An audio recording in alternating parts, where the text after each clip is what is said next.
At the beginning of 1996, the Israeli authorities imposed one of the tightest border closures in recent history on the West Bank and Gaza in an immediate response to 4 suicide bomb attacks in Israel.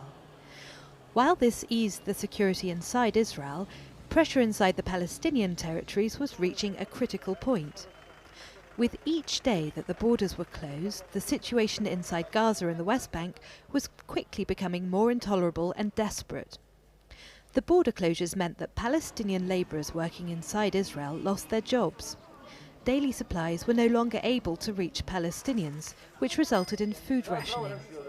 It was clear to all that mass rioting and another intifada could begin any day. Within 2 weeks of the first set of closures, the World Bank and other donors responded swiftly with a plan of action including ERP2, the second emergency rehabilitation project. $23.5 million was pledged without delay to help relieve the pressure cooker effect that was quickly building up inside Gaza and the West Bank. The most urgent objective of ERP2 was to create jobs for the tens of thousands of Palestinians suddenly made unemployed through border closures. And this is the context of ERP2. Closure, unemployment, food shortages in Gaza, potential riots, crisis. And the bank felt it had to respond with donors to try and create some quick employment to relieve the pressure. Not to solve problems, because the problems are huge problems, but at least to relieve the pressure, to keep hope alive, as they would say.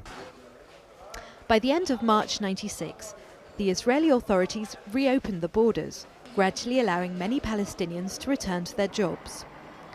ERP2 quickly adapted its priorities to the ever-changing needs and political situation, and became a continuation of the first emergency project, focusing on the most urgent aspects of a long-neglected infrastructure, building urgently needed roads and creating water networks and a sewage system, things that are taken for granted in other countries.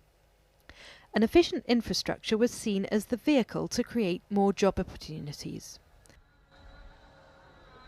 The impact of these infrastructural projects that were implemented in accordance with the agreement on the ERB, we have seen that the money has helped us to correct the damage that has been there, and also to rehabilitate some roads, water projects, as well as retaining walls and other infrastructural projects, internal roads, intercity roads, and so on. So the project in itself has been extremely useful, and most of all, it did actually, the success of the implementation, it did trigger other people's money, which means other donors were very much encouraged when they realized that implementation went very well and that there were actually no significant problems on the way of implementation.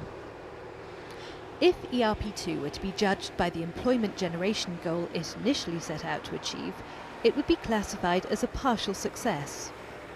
But one only has to take a look at towns like Qalqilia and areas in Gaza today to see the dramatic transformation that has taken place in the last 3 years. And one can hear the real proof of ERP2 by talking to the people themselves that live in those areas. The shop owners, children, teachers, factory owners, and everyday people who are now living the results.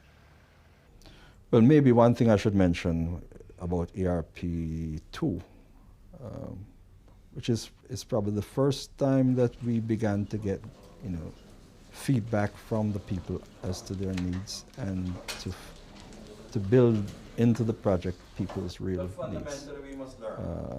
Not that we're not addressing it before, but we didn't have that sort of direct contact.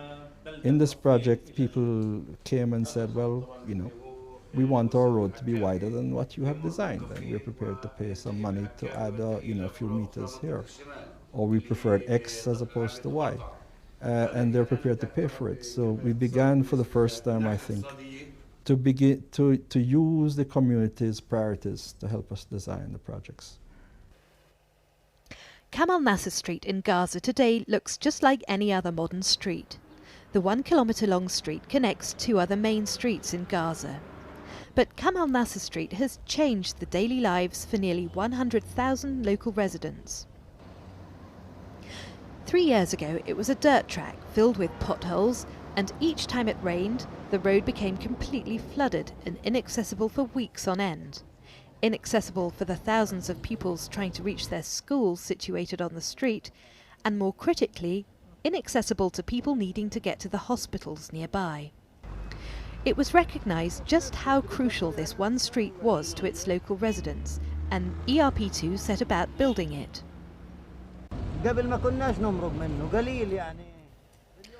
The streets used to be very terrible. It was impossible for us to enter and people refused to travel through it.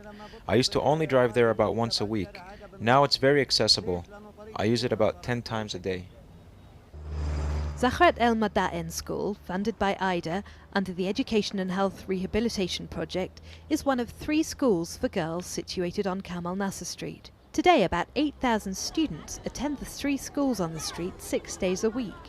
Attendance records for the pupils in the schools and the teachers have undergone a dramatic turnaround in the last year, thanks to the new street.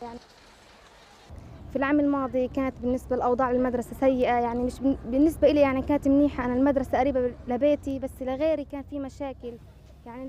Last year, the situation here was very bad for everyone in school because of the road. It wasn't a problem for me because I live very close by. But lots of my friends had to miss weeks of school in winter because of transportation. The road was not cemented and it kept getting flooded. Now it's so much easier because all those problems have been solved, thanks to God. We have had several projects funded by the World Bank, which had a very good impact on the city and the lives of the people. The municipality has made its contribution within such projects. There are always something that is not included in the project. In the latest project, our contribution was the garden in that area. It's not yet implemented because it was tendered, and it will be implemented after completing necessary procedures. The local economy in Bet Khanoun area in the Gaza Strip has also undergone a similar turnaround effect in the last 3 years, with the construction of a new sewage pumping station in the industrial area of Bet Khanoun. Until the beginning of 1999, permission to build or operate a factory was almost impossible to obtain from the local authorities. The main reason was that there was no facility to dispose of wastewater, and instead factory owners resorted to dumping raw sewage in the nearby valley.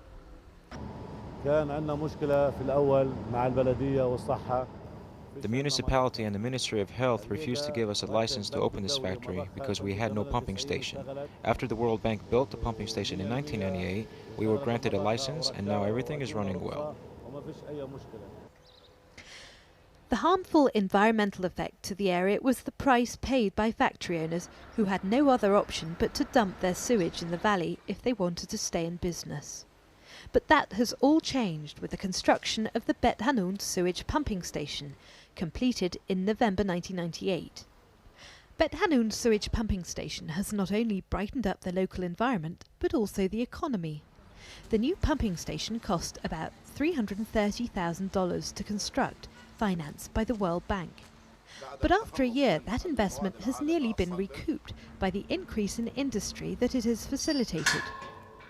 Today, Bet Khanoun is a growing industrial area, with printing, textile and pharmaceutical factories prospering and providing jobs for tens of thousands of Palestinians in Gaza. في البداية لعدم وجود مضخة في المنطقة كانت المنطقة يعني معرضة للكثير من Before construction of the sewage pumping station, the area was vulnerable to many harmful pollutants, especially because many of the factories were forced to dump waste material into the valleys running east of the industrial zone. As a result, the vicinity became heavily polluted and contaminated with various insects. This caused a problem for us because pharmaceutical companies like us require clean and sterile conditions.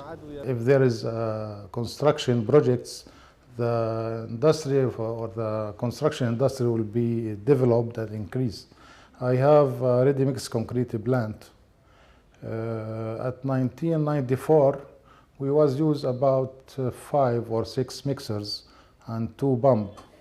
But when the projects increased by the World Bank and other associations, we increased the capacity of the factory, of the plant, up to 13 mixers and 4 pumping units. The lives of the residents in the overcrowded refugee camp in Jabalia have been drastically improved thanks to a new water network and 5,000 cubic metre reservoir. Until last year, the residents only had access to running water for 2 hours a day. This effective new network today provides water for 24 hours a day to over 3,500 homes in Jabalia. This new water system was financed by the Italian government and is almost complete. But because of conflicting interests between the municipality of Jabalia, UNRWA and the local residents, the water network has not yet reached its full potential impact. لما ادونا اياه تبعون الوكاله قالوا بدهم يمدوا لنا عدادات ويصير الميه باستمرار 12 ساعه. When the agency connected the hose, they said they will provide us with water meters so that the water will stay running for 12 hours a day. Supposedly, the water meters were to be in place by January of 1999. Now, the hose is practically useless. It is no problem for us because we are close to the well. But for others, water is not accessible because of their distance from the well. Water does not reach them at all. We are greatly suffering because of the water. They want 600 shekels. From where can we get it for them? The people don't have any money. They have nothing. Pekdar and the local municipality are currently working towards solving the situation so that the water network will become fully operational as soon as possible. The West Bank had and still has similar problems of infrastructure to Gaza: neglected roads, insufficient access to schools and hospitals, and problems with water supplies. But because of the geographical nature of the West Bank, dozens of smaller villages scattered around a relatively large area, the issue of roads is much more vital to linking villages and preventing them from becoming isolated. The village of Al-Muraya near Jenin has around 2,000 residents. Because of the severely neglected state of the roads leading into the village, it remained almost inaccessible for the majority of its neighbouring villages. Education and health were among the worst hit areas of the village's social infrastructure. None of the teachers at the local school today are from the village. The previous generation in Al-Muraya never had the opportunity to complete their education due to the same problem of inaccessibility. Locals had very limited access to healthcare centres in neighbouring towns. The headmistress of the local primary school for girls tells the heart-rending story of one of the consequences of the neglected roads that connect the village. فيعني من بين المشاكل اللي كنا نواجهها أنا كموظفة كنت أنا تزوجت في البلد هاي كنت أدرس في مدرسة الزبابة الثانوية. One of the problems we were facing, I got married in this village and I taught at Zababde school. After that I got pregnant, but then had a miscarriage due to a problem with transportation. Before, the situation was very bad for us. After this road was rebuilt, it takes only 15 minutes to travel to Jenin, which is much shorter. Now people feel very, very comfortable about traveling from one place to another, and people can go outside of here to work. If somebody wants to travel, they can go anytime without hesitation.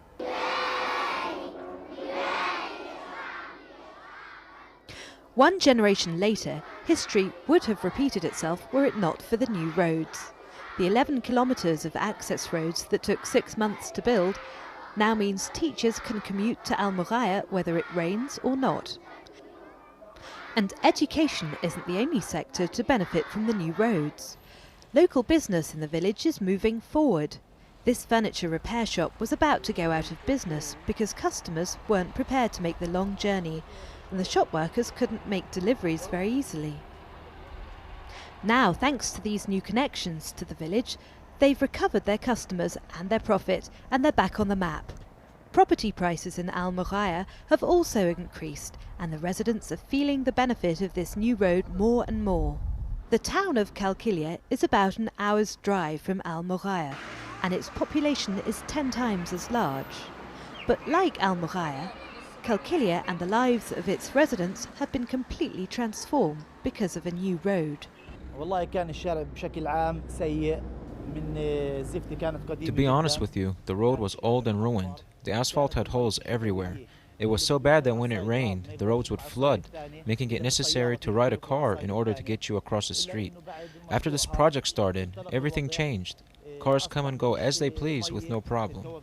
There are plenty of parking spaces for cars and buses. The business community in Kalkilia was so enthusiastic and grateful after this new road network was rebuilt, they wanted to contribute back something themselves. Local shop owners wanted to continue improving the look of their street. They got together and communally financed building this brick awning for all the shops to give the streets a uniform new look.